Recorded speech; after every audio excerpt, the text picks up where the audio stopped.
ketemu bahwa kita mengatakan amin. Amin.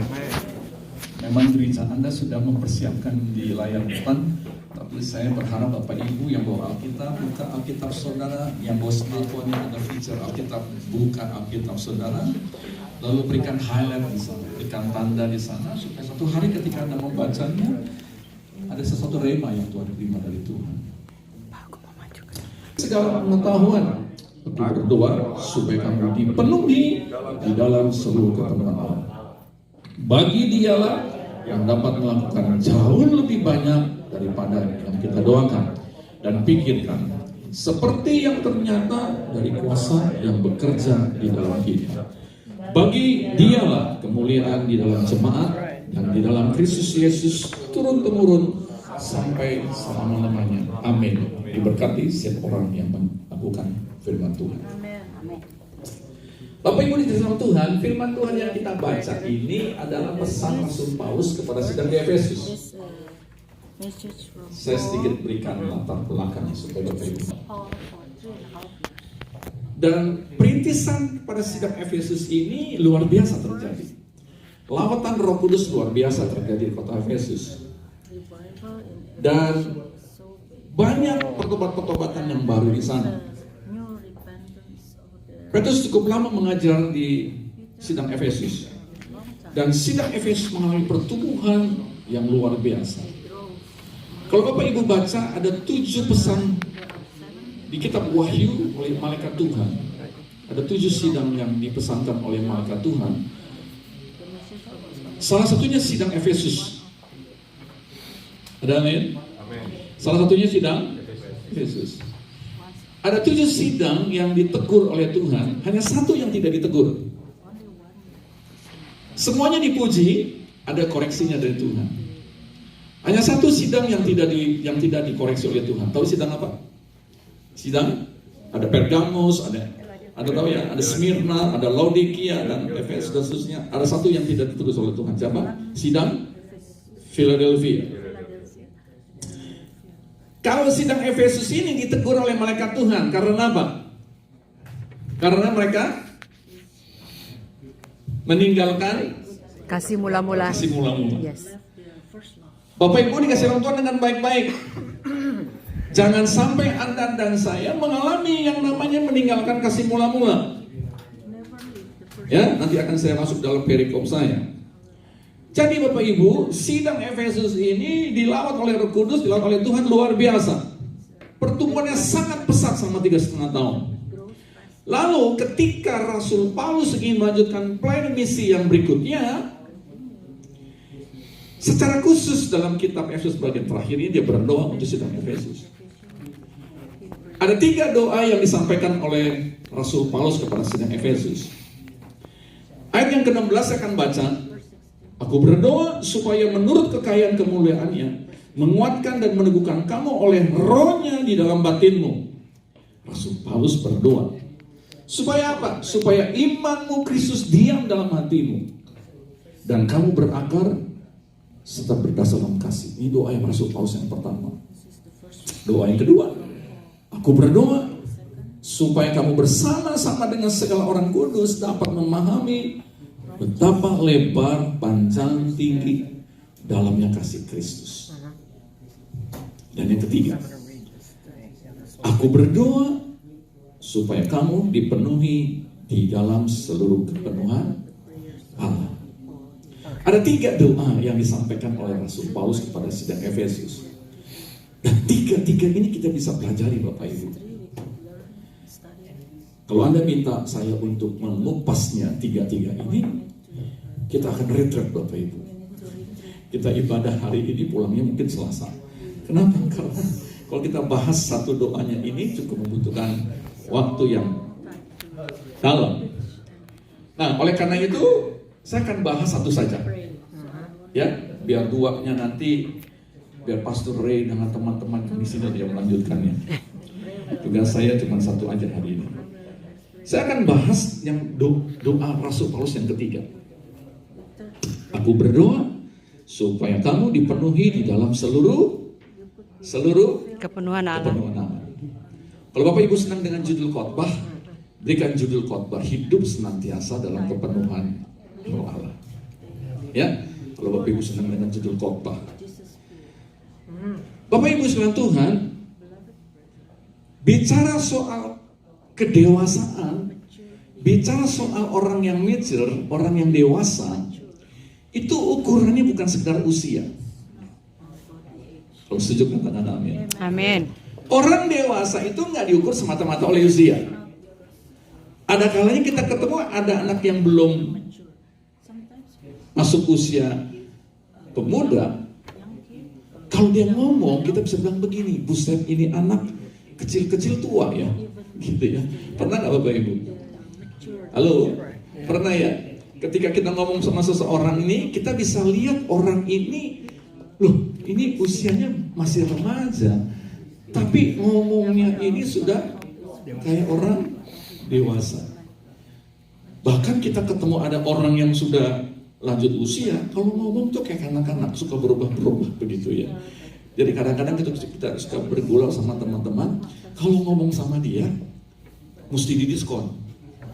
Kenapa? Karena berubah. Seperti kanak. Ya.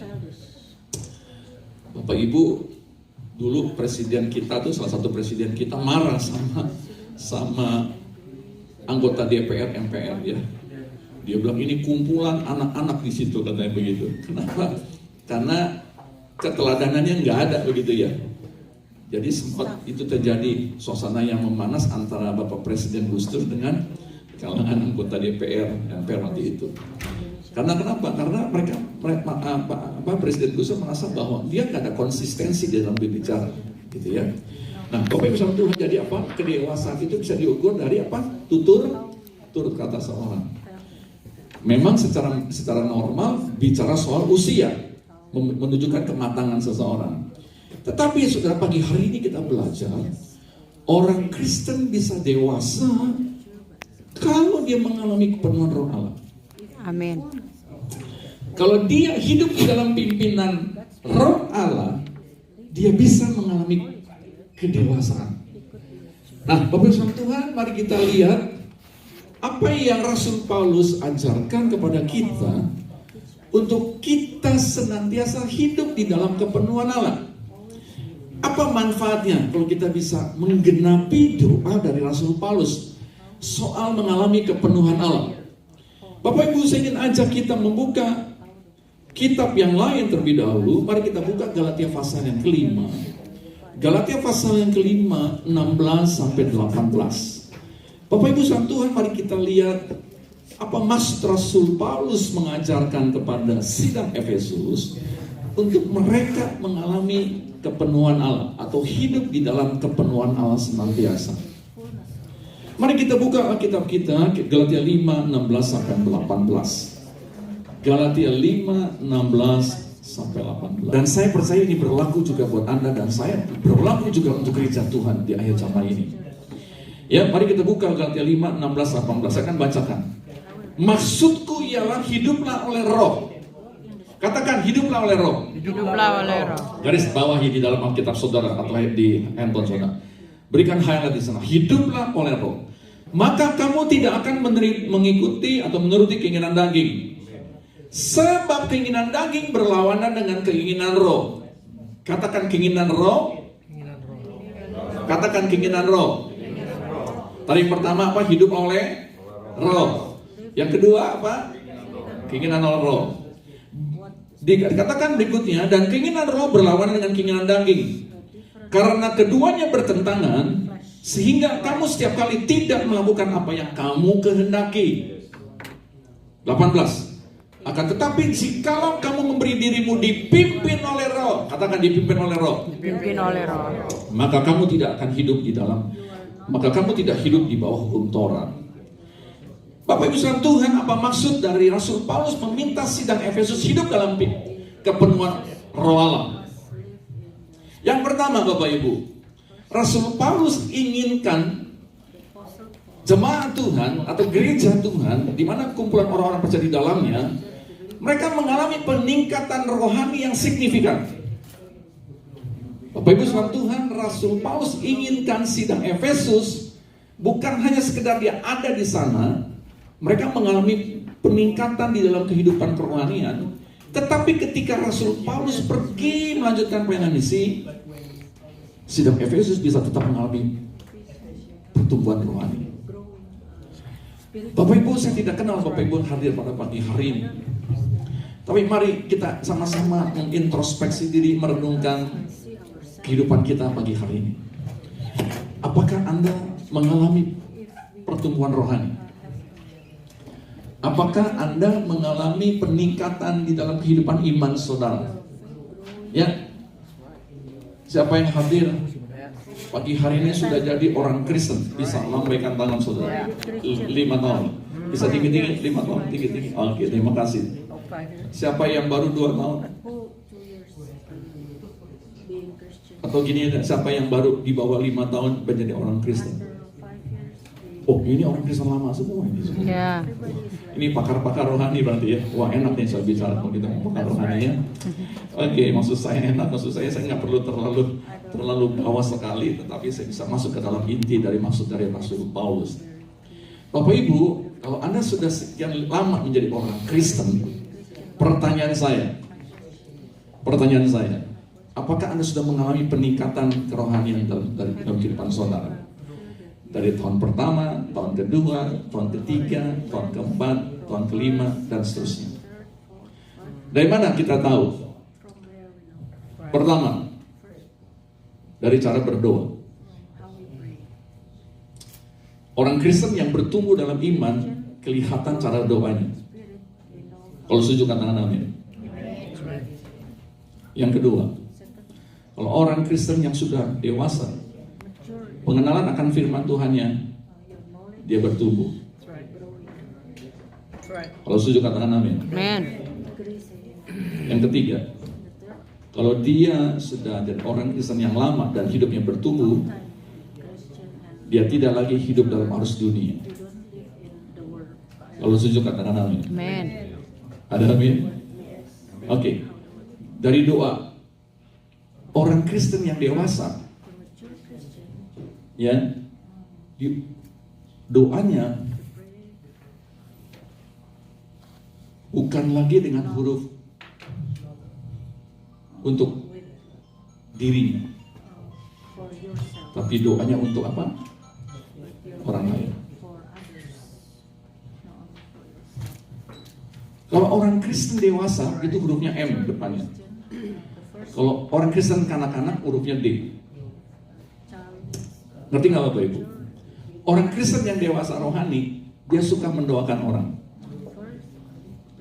Orang Kristen yang dewasa rohani, dia suka melayani. Orang Kristen yang dewasa rohani, dia rajin membesuk. Orang Kristen yang dewasa rohani, dia lebih dulu menyapa ketimbang disapa. Orang Kristen dewasa rohani, dia lebih senang memberi ketimbang diberi. Kalau orang Kristen kanak-kanak rohani, maunya didoain, maunya dilayani, maunya dibesuk, dan pokoknya hurufnya D semua. Saya mau tanya jemaat di sini, ini lebih banyak M apa lebih banyak D? M. Saya tanya Bapak Gembala aja tadi. Suruh jemaat di sini M apa D nih? Dua-duanya. Medium. I ask Pastor, they like to be served or to serve? Oh, serve. Bapak Yesus Tuhan, jadi orang Kristen harus mengalami pertumbuhan rohani. Rasul Paulus inginkan sidang jemaat Efesus mengalami pertumbuhan Rohani. Bagaimana orang Kristen bisa hidup dalam pertumbuhan rohani? Pertama, dia harus hidup oleh Roh. Dia harus mengalami kehidupan di dalam Roh. Ada amin? Amen. Ada 4 urutan tadi ya. Pertama apa? Hiduplah oleh Roh. Roh. Kalau orang yang sudah hidup dalam Roh, muncul keinginan apa? Roh. Kalau dia sudah muncul keinginan Roh, dia akan hidup di dalam benar. Saya akan jelaskan pertama-tama Bapak Ibu. Sekedar juga perkenalan ya. Tadi saya belum memperkenalkan diri saya. Nama lengkap saya Stefanus Wahyono Arifin. Jadi kalau ada yang susah manggil nama saya Wahyono atau Arifin, panggil aja Stefanus atau Steve, cukup Bapak Ibu. Supaya Anda bisa panggil saya nggak terlalu susah untuk menghafalnya. Saya lahir dari keluarga Katolik. Saya aktif di gereja Katolik tahun 74 sampai 79. Saya sudah menikah, istri saya cuma satu, anak saya sudah 3. Ini istri saya, bisa bangkit berdiri, perlihatkan ada ciptaan. Ini anak saya yang paling besar, dan mantu saya, silakan berdiri. Yang kedua akan datang nanti akhir bulan. Yang ketiga maksud saya. Yang kedua masih ada di Indo karena dia kerja di bank. Yang ketiga dia kerja di bagian IT dan dia akan datang untuk berlibur selama 3 minggu dan nanti dia akan pulang bersama saya ke Indonesia di akhir bulan November. Bapak Ibu, ketika saya aktif dalam gereja Katolik, saya seksi liturgi. Bapak Ibu ada yang latar belakang Katolik di sini? Miss Dinar, Pak. Wah, Miss Dinar. Saya paroki Santo Mikael. Saya Antonius. Wah, ini nyambung nih kalau mau pindah. Saya di paroki Santo Mikael dan seksi acara di katedral di Jakarta. Tahun 74 saya di St. Petrus Paulus yang di Mangga Besar, kalau Ibu tahu. Dan saya aktifnya di katedral. Ketemu mantan pacar saya, yaitu istri saya, Bapak Ibu. Tahun 79, saya kuliah di Universitas Tarumanagara. Bapak Ibu, saya jadi pendeta bukan karena jebolan sekolah kita. Saya pendeta kejadian, bukan pendeta keluaran. Ngerti ya? Maaf ya, saya bukannya mengecilkan orang-orang yang lulus sekolah teologi. Saya mengalami kehidupan di dalam perjumpaan dengan Tuhan ketika saya ada di kampus di mana saya kuliah, Universitas Tarumanagara. Saya background saya civil engineering. Ada yang di sini ada untar? Bapak, angkat untar. Sampai lupa Bapak Ibu. Ya karena senior saya nih. Oh, mandi. Oh, saya lebih senior Pak. Saya lebih senior Pak. Fakultas apa? Oh, sama istri saya nih. Oh, kenal ya temannya. Ntar kita ngobrol Pak. Senang juga ketemu ada alumni. 79 saya ada ikut perkantas Pak. Persekutuan hukum ini antar fakultas. Karena waktu hari Sabtu ada perbedaan mata kuliah. Duduk di kantin, biasa begitu kan. Ngobrol. Teman saya bilang begini, bro, dulu pakai istilah bro sama sis dulu sampai sana. Daripada kita nganggur nih, yuk ikut persekutuan doa ya. Saya pikir ya bolehlah iseng-iseng begitu ya, daripada nganggur gitu. Lalu diajak masuk ke ruangan kuliah yang kosong, kursinya lebih parah dari ini. Itu kalau sudah duduk nggak susah berdiri tuh, yang dikejepit begitu. Ya, ya Pak ya, itu kuliah gitu ya. Gitu. Duduknya melingkar Bapak Ibu, nggak banyak yang datang, sekitar 10-12 orang. Duduknya melingkar. Saya masuk di sana, maaf ya, waktu itu masih merokok. Waktu masuk nanti kan rokok kantongin karena boleh nyambung ntar Bapak Ibu. Karena kantong mahasiswa rokok kan susahnya begitu, kantongin nyambung. Lalu duduk Bapak Ibu, duduk melingkar. Lalu nyanyi. Saya kaget nyanyi tepuk tangan. Waduh, saya nggak biasa di gereja. Di gereja Katolik itu nyanyi nggak rame. Himne ya. Ya. Masuk gereja harus penuh dengan hormat. Beda dengan gereja karismatik, maafin. Gereja Katolik dan gereja-gereja yang sifatnya Presbyterian Protestan, kalau masuk gereja harus hormat. Mau masuk gereja Katolik, ambil air suci, berikan mereka salam. That's right. Mau duduk di kursi, ini altar. Di sana ada sakrilehi, dan di sana ada benda-benda yang dikuduskan di altar pastor. Kita harus memberikan hormat. Duduk di kursi, lalu berdoa. Selesai doa, duduk, baca lembaran liturgi. Ketika waktunya tiba, bunyi tuh teng teng teng teng teng teng teng teng, miskinan masuk. Bawa dupa. Kalau ada cara khusus, kalau nggak dia tuh nyala lilin, tugasnya dia. Lalu ketika orgel main, kita semua bangkit dengan hormat. Wah, manis dari tulisnya. Saya kaget lihat gereja karismatik. Worship leader udah ngangkat 2 tangan. Singer tutup mata. Worship leader uratnya 7 nongol di leher. Jemaat masih ngobrol, masih high five, high five. Saya nggak bicara gereja ini, Bapak Ibu. Saya bicara gereja yang sono yang jauh dikit begitu. Semuanya penuh dengan khusyuk dan hormat.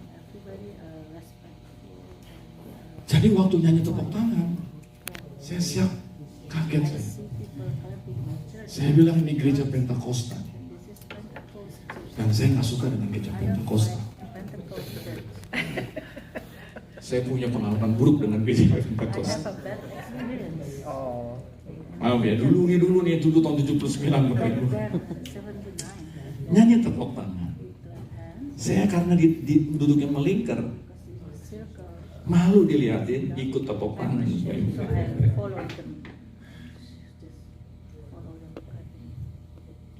Lalu ada satu orang bilang gini, mari kita berdoa. Saya berdoa bikin tanda salib. Loh, saya Katolik. Yang lain tundukkan kepala. Lalu sebelah kiri kanan saya berisik, kuru. Wah, saya bilang nih apa lagi bunyinya nih? Saya nggak ngerti bahasa roh, Bapak Ibu. Dulu saya lihat ini ngomong apa gitu. Kalau saya doa tenang diam, ini doa berisik banget. Saya takut tuh Bapak Ibu. Saya bilang, wah saya masuk dalam lingkaran sesat ini. Lalu di tengah-tengah doa, saya masih takut. Lalu keluar, berteriak kenceng-kenceng sama-sama. Dalam nama Yesus kami usir roh jahat. Saya kaget sekali karena kompak itu berteriak. Bulu kuduk saya berdiri Bapak Ibu. Bukan penuh Roh Kudus tapi takut sekali Bapak Ibu. Saya bilang begini, wah celaka teman saya ngajak ajaran sesat. Selesai, lalu nyanyi lagi. Puji Tuhan dulu nyanyinya gampang loh saudara, seperti sekarang.